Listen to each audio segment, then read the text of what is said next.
open year for the world, get it? Hi folks, it's Falcon, and today on GameRanks, the top 10 open world games of 2019. Number 10 is Atomic Heart, a wildly inventive looking game that looks equal parts BioShock, Fallout, and hey, let's exist in the Soviet Union. In fact, the story takes place specifically in an alternate history Soviet Union in which technological revolutions have already taken place. The open world this exists in appears to look nothing like anything else on the market, and that alone should be enough, I think, to get anybody interested in this game. But the idea of an exaggerated weirdness based on the real-life secrecy of the actual scientific juggernaut that was inside the Soviet Union, I think makes for historical fiction that is possibly more interesting than anything else we've looked at that could somehow be placed in a similar category. It's a world that could not only say something about the past, but perhaps our own future. Very rarely has material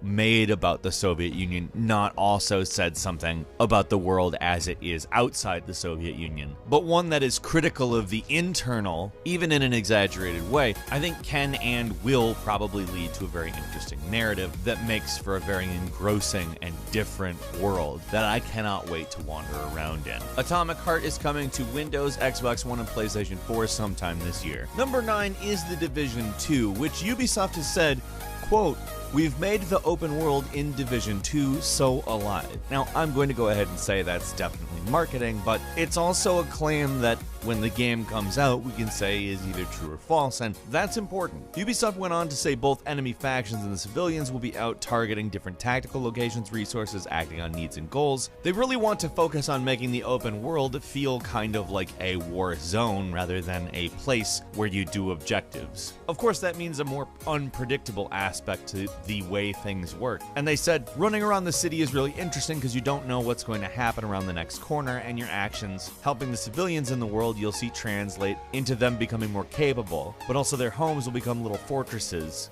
And I think that stuff sounds pretty cool. Honestly, if your actions actually have an effect on the world in this way, and the world just constantly seems to be happening around you like, you know, the world is, I think The Division 2 could really build on the original into something that we all actually care about a lot more.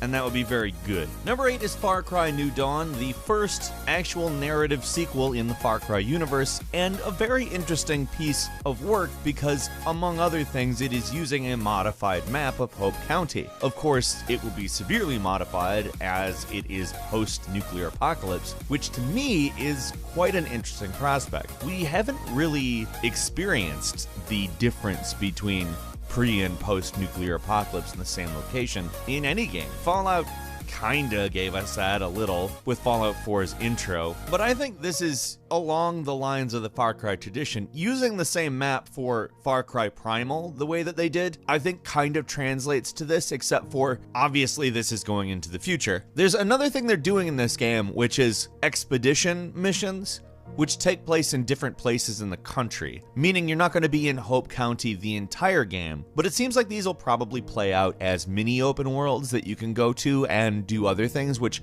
I think sounds incredibly good. I am really enjoying that idea. Number 7 is Rage 2, which is very interesting on account the developers have said it's going to be a lot more open world than the original Rage, which is an open world game. It is, however, developed not like an open world game. It's a very linear game that doesn't really take advantage of the open world in the way that it could. I mean, in a lot of ways it is a quality game, but just never went far enough in any direction, I think. Which is funny because the open world in the game is primarily about traveling around. Avalanche is developing this sequel, so I think we all know exactly how that turns out. They're a very good developer when it comes to open world. They are phenomenal at building sandboxes and setting you free in them with lots of tools to cause havoc, and it looks very much like Rage 2 is going to be a lot like that. Number 6 is Days Gone, which actually looks to separate itself pretty significantly. It doesn't want to dizzy you with an absolute ton of side quests and activities, instead giving you gameplay loops and things that you can just engage in, but keeping the actual narrative basically on a single path. They've also given you a motorcycle, which they've promised is a big part of the game. And by that I mean you're going to have to take care of it. You're going to have to park it, hide it,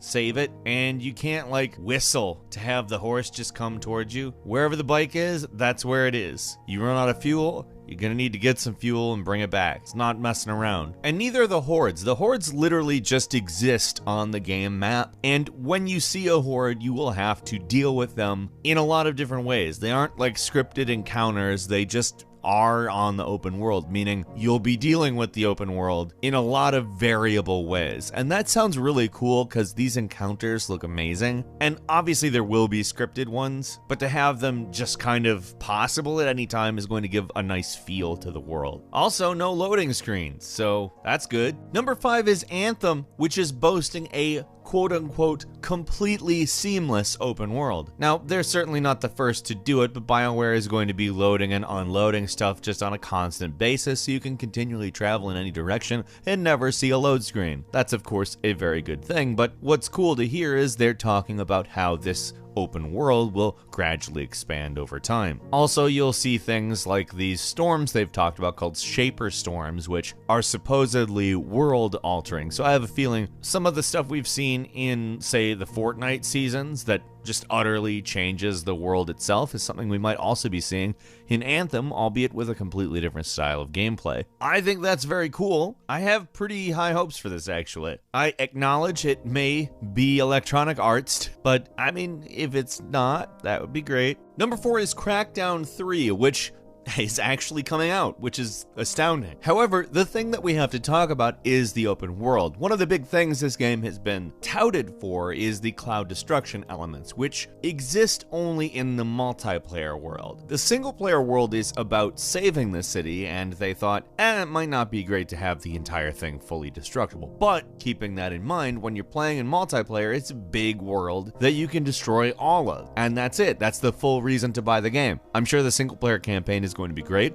I'm going to play it. I'll go through the whole thing. There's no reason not to. It seems like it's going to be a good campaign, but I want to level a city too. I think both approaches are probably relevant to their specific mode, and I'm very interested in both, but I'm really interested in destroying a city. Number 3 is Dying Light 2, which the open world is meant to really be part of the gameplay in a way that I think a lot of open worlds look at it as a location. We talked kind of about what a sort of unfolding world might be like when we were talking about Division 2, but Dying Light 2 has really set out a specific vision for what that might look like. The idea is to have an adaptive narrative where all of the things that you do completely change what factions, people, groups, locations, how everything is in the game. You could blow something up and it would just change how a society works, for instance. The idea is to make an open world with consequences, which is, in my opinion, a very interesting idea. Again, if they can deliver on it. Like I said with the Division 2, if they can deliver on it is a big deal. Simply saying the world is very interactive doesn't mean it is, and this is all obviously marketing for these games, but I mean, if you look at what we've seen of Dying Light 2, it is very cool looking. The first one's great, and what they've said of the second one sounds pretty good. Number 2 is The Outer Worlds, which Obsidian has been comparing to Knights of the Old Republic 2, and saying that technically it's not an open world game because there's 2 big planets. They both kind of exist in their own maps, but they technically work out like an open world, and if we're thinking about it, it's probably going to be a lot bigger, both of them, than a lot of traditional open world titles were as they were developing the genre. But it's interesting to see the kind of insight they're giving. They've also talked about how their intent is to make it very New Vegas style as far as exploration and interaction with the locals. This is honestly kind of my big game that I'm really looking forward to, so to see them kind of combine the aesthetics of BioShock and Fallout, put it in space, and talk about Knights of the Old Republic, they're kind of specifically like, hey, Falcon, this is something you want to play, isn't it? We know. And number 1 is, of course, Cyberpunk 2077, what looks to be the biggest open world game possibly at all, like in terms of attention it will get. It may be the one that gets all of the attention forever, because they've taken a very condensed vertical approach to the open world. They're giving you as much as they can in the space that they are giving you, and that is very encouraging in my opinion. Really, I don't care how big like physically an open world is. I care how good it is. And if that's the approach they're taking, there's a much better chance of it being good, to be frank. Got a couple of bonus games for you as well. Generation Zero coming to us from Avalanche Studios, ensuring it will be at least something interesting, is a game that takes place in 1980 Sweden, already ensuring that it is an open world filled with stuff that frankly just seems completely different. The 1980s was quite a decade, and Sweden is quite a different place, to be frank. But it's populated by machines and has been abandoned by the population. So, as you might be able to expect, we're talking about a game in which the object is a guerrilla war against machines. It sounds great as it's open world and 4-player co-op and very unique looking. Sekiro Shadows Die Twice, which is not technically an open world game, but it will feature a massive world that's interconnected, according to From Software, in the same way Dark Souls 1 is, so kind of like a Metroidvania, so kind of a path world, so to speak. They're also designing their maps very vertically oriented so that you can take advantage of that grappling hook. Skull and Bones, which is an open sea game, I guess. It's based on the naval segments in the Assassin's Creed games. How can you really go wrong with that? Those segments are wonderful.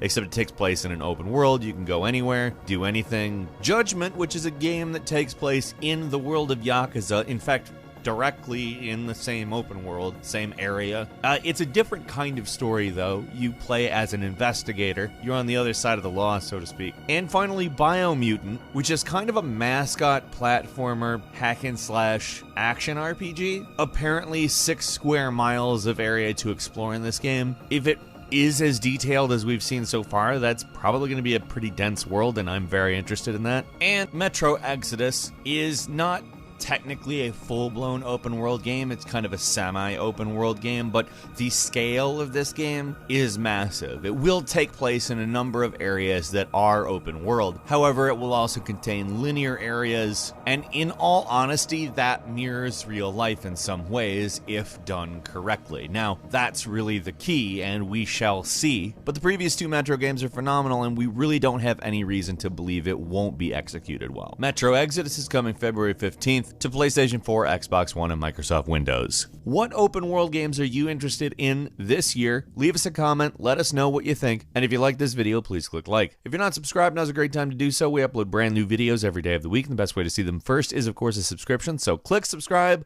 and don't forget to click the notification bell. As always, thank you very much for watching this video. I'm Falcon. You can follow me on Twitter at Falcon the Hero, and we'll see you next time right here on GameRanks.